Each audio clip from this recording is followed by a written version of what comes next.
네, 안녕하세요. 식품위생직 공무원 한희씨입니다.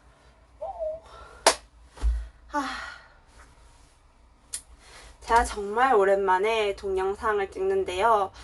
원래 계획은 일주일에 한 번씩은 영상을 찍어서 올리는 거였지만 최근에 굉장히 너무 좀 바빴어가지고 그거는 실천을 하지 못했습니다.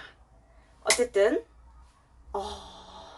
오늘의 주제는 드디어 저의 실 수령액에 대해서 한번 다뤄볼까 합니다. 7급 5호봉 공무원의 실 수령액입니다. 자, 공무원 월급하면 기본적으로 나오는 자료들이 있죠. 연도별로 조금 달라지긴 하는데 2021년도 공무원 기본급에 대해서는 도표로 정리되어 있는 거를 인터넷상으로 많이 보셨을 거예요. 바로 이 도표지요. 자, 저는 이제 7급 5호봉이니까 7급 5호봉 이렇게 찾아 내려가다 보면은 이제 기본적으로 기본급으로 얼마를 받게 되는지 알 수가 있습니다. 저의 본봉은 227만 3,200원이네요. 공무원들은 추가적으로 이렇게 들어오는 수당들이 있죠. 저 같은 경우는 이제 근무한 지 5년이 넘었기 때문에 정근 가산금이 들어옵니다. 정근 수당은 원래 1년 넘은 공무원한테는 1월, 7월 이렇게 1년에 2번 들어오는 수당인데요. 정근 가산금은 매달 5년 이상 근무한 공무원에게 주는 수당 같은 개념입니다. 저 같은 경우는 정근 가산금으로 5만 원을 지급받고 있습니다. 매달. 그리고 가족수당을 받는데요. 저 같은 경우는 이제 결혼을 해서 남편이 있죠. 남편에 대한 가족수당을 받습니다. 또, 부모님이 나이가 요렇거나 아니면은 자식이 있거나 했을 때 또 가족수당을 추가적으로 지급을 받을 수 있습니다. 자, 행정직 공무원이랑 조금 다른 부분은 기술정보수당을 받는다는 건데요. 기술직 공무원은 모두 기본적으로 기술정보수당을 3만 원씩 받습니다. 거기에 이제 산업기사 자격증이 있는지, 기사 자격증이 있는지, 기술사 자격증이 있는지에 따라서 기술사, 기사, 산업기사 이렇게 추가적으로 수당이 더 지급되게 됩니다. 명절 수당이라 해야 돼. 정확한 명칭이 기억이 안 나지. 아무튼 명절 뭐지?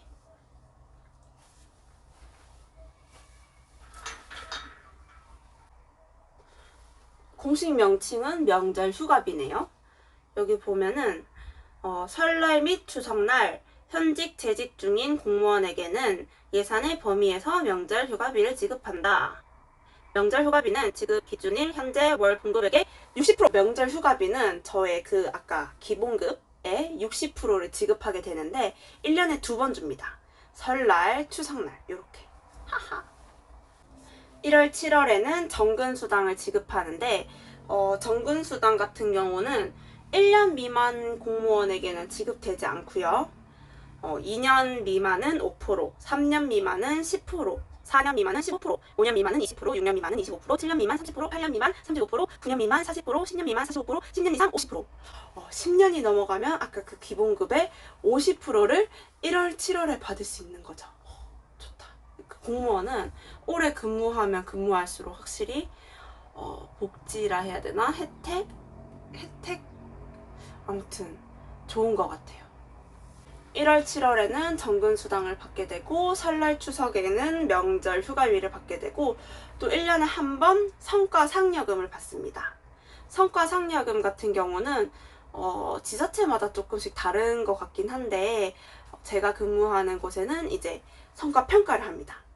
1년에 2번 이제 상반기, 하반기 이렇게 성과평가를 한 내용을 이제 합산해서 그 차후 년도에 이 2년도 성과에 대한 성과금을 주는데 S등급, A등급, B등급, C등급 이런 식으로 등급을 나눠서 아까 그 기본급에 몇 프로 이런 식으로 성과급을 주는데 1년에 한 번 지급받습니다.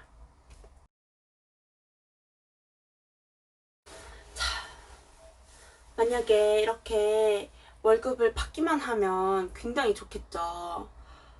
그러면은 공무원 월급 그러면 공무원 월급 진짜 작다, 뭐 진짜 박봉이다 이런 얘기가 안 나올 테지만 중요한 건 세금을 빼야겠죠. 세금 납세해야죠, 여러분. 자, 일단 기본적으로 빠지는 금액이 건강보험금이 빠집니다. 그리고 노인 장기 요양보험금도 빠지고, 또 소득세, 지방소득세 이렇게 세금이 빠지게 되죠. 그리고 예전에 한번 설명드린 적이 있는데 기여금이 빠집니다. 이 기여금은 뭐냐? 뭐 나라에 공짜로 그냥 드리는 그런, 내가 기여하겠습니다 이렇게 드리는 그런 기여의 그런 돈이 아니고, 나중에 나의 연금, 이 기여금이 차곡차곡 쌓여서 이제 제가 퇴직하고 받는 공무원 연금이 되는 건데, 제 월급의 아마 9% 정도 기여금으로 빠지게 됩니다. 공무원 연금이 절대 공짜로 받는 게 아니에요. 제 월급에서 매달 이런 식으로 이렇게 떼나가서 제가 나중에 받게 되는 겁니다. 물론 회사 같은 경우는 퇴직금을 이 노동자와 회사에서 이제 부담해서 나중에 퇴직자에게 이제 퇴직금으로 이렇게 지급하게 되지만, 공무원 연금 같은 경우는 공무원의 기여금과 이제 정부에서 이제 어느 정도 이렇게 주는 돈을 합쳐서 나중에 공무원 연금이 됩니다. 대한공제회비가 뭐냐면 이거는 모든 공무원이 동일하게 내는 건 아니고, 그 공무원 공제회,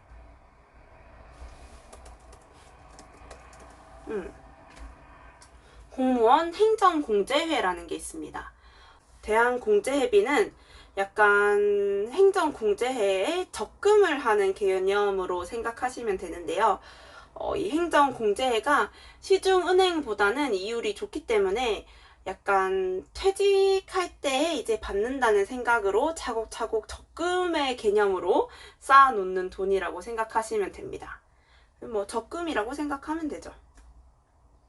그리고 공무원 노조 조합비, 이것도 시군에 따라서 또 다를 텐데요. 제가 속한 곳 같은 경우는 매달 15,000원씩 받아갑니다. 이 노조비를 받아가면 뭐 하냐? 이제 뭐 노조 활동비로 사용을 하기도 하고, 또 공무원 노조에 가입돼 있는 공무원들에게 뭐 다른 혜택으로 돌려주는 부분도 있고요. 뭐 만약에 리조트를 간다 이랬을 때 뭐 좀 돈을 지원해 준다던가, 아니면은 공무원 대상으로 무슨 이벤트를 한다던가, 이런 부분으로 노조비를 사용하게 됩니다. 그거는 또 지자체에 따라서 많이 다를 수 있겠네요. 아무튼 이런 식으로 지금 제 보수가 구성이 되어 있는데, 여기서 조금 더 추가해야 될 부분은 초과근무 수당과 여비죠. 초과근무 수당 같은 경우는 모든 공무원이 동일하게 10시간 분은 일단 지급이 됩니다. 그래서 그 공무원은 직급에 따라서 초과근무 시간 단가가 다른데요. 그 단가 곱하기 10시간을 하면 기본적으로 제공되는 초과근무 수당이고, 거기서 추가적으로 제가 더 근무를 하면은 초과근무 수당을 더 지급받게 되겠죠. 그리고 공통적으로 역시나 9시에 출근을 했다면 7시 넘어서부터 초과근무가 인정됩니다.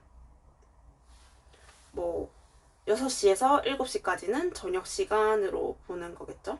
그래서 만약에 제가 9시에 출근을 했을 경우 8시 20분에 퇴근을 했다. 그러면 그날은 이제 1시간 20분에 대한 초과가 쌓이는 거예요.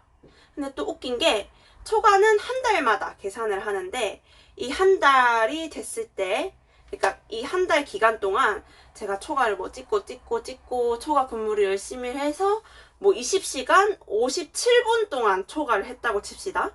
그러면 정산을 할 때는 20시간만 인정됩니다. 초과는 시간 단위로 인정이 되기 때문에 이 20시간 57분을 하더라도 57분은 날아가 버려요. 무조건 시간을 꽉꽉 채워서 초과 근무를 최대한 하는 게 좋겠죠.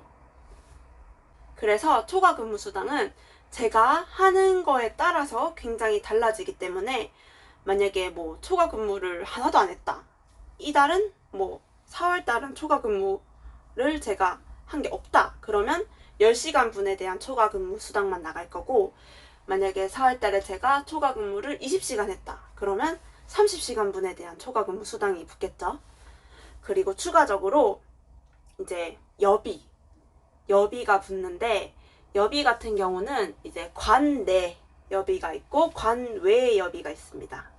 관내 같은 경우는 이제 4시간 이상 제가 뿔뿔뿔뿔 열심히 이렇게 저희 관할 지역 내를 출장을 열심히 다녔을 경우에는 하루에 최대 2만원. 근데 이것도 관용차를 타고 다녔을 경우에는 1만원이 지급이 되게 됩니다. 그리고 만약에 1시간 이상 제가 이렇게 열심히 이렇게 뭐 협의도 하고 뭐 이렇게 관내에 출장을 다녔다. 근데 4시간은 안 된다. 이랬을 경우에는 10,000원의 여비가 지급되게 됩니다. 뭐 기름값 정도라고 생각을 하면 되겠죠? 근데 이것도 만약에 관용차를 타고 다녔다. 그랬을 경우에는 5,000원의 여비가 지급되게 됩니다. 이게 하루분만 봤을 때는 이렇지만 이게 또 한 달 동안 쌓이면 금액이 또 꽤 크거든요. 그래서 이 보수 지급 명세서에 들어있지 않은 거는 초과 근무 수당과 여비. 그리고 관외 여비 같은 경우는 우리 시를 벗어나서 다른 지역으로 갔을 때 지급되는 여비입니다. 그랬을 경우에 이제 뭐 교통비, 일비, 식비가 지급되게 되는데, 이거는 지역에 따라서 또 여비가 달라지기 때문에 그 여비까지 이제 합산을 해야겠죠, 제 보수에. 그랬을 경우에 한 달에 대략 이 정도 실수령액으로 받고 있는 것 같습니다. 자, 오늘은 저의 실수령액에 대해서 한번 얘기를 해봤는데요.